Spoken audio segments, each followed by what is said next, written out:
Hi, so today for my demonstration for video 2, I'm going to be showing you a couple demonstrations on how weathering works. So I don't have a demonstration for organic weathering, but I do have a lot of plants, and so you might be able to imagine if this is like a big tree or even small plants do it, and then the dirt down here is the earth. What happens in biological or organic weathering is that the plants, it'll grow roots, and the roots will dig through the earth and break it up into smaller pieces. So that's one type of weathering, organic weathering. The second type of weathering is mechanical weathering. So when I was a kid for Christmas, I got a rock tumbler. And um, so I've got these little um, pieces of rocks that are pretty cool. They've got lots of layers, but as you can see, this one's pretty sharp and jagged. And in mechanical weathering, like in a rock tumbler, what happens is all the sharp edges will get broken off until it's rounder and smoother. So I've got a couple pieces of that same type of rock that that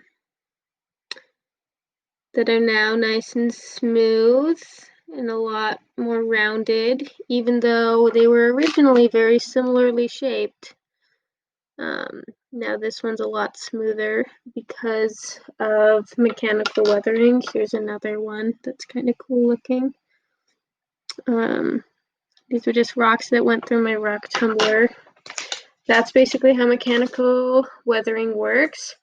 And then the last type of weathering I wanted to show you is chemical weathering.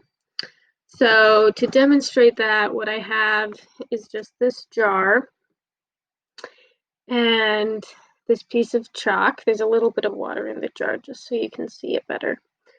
But in normal conditions, adding water to rock won't do much. But if the water is slightly acidic, it'll start to chemically alter the rock and break it down. So I'm just going to put the chalk in here. So in the water, it's not really doing anything.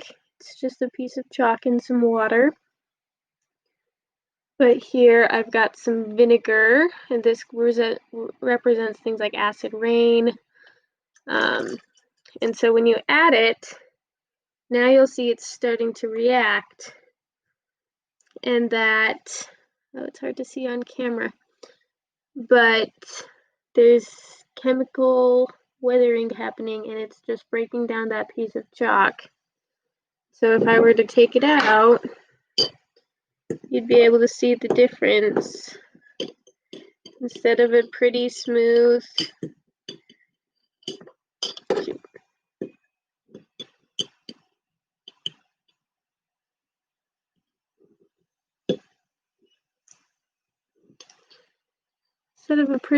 piece of chalk, you've got this guy. You can't see it very well. And see how it's changed a lot. And so that is 3 types of weathering.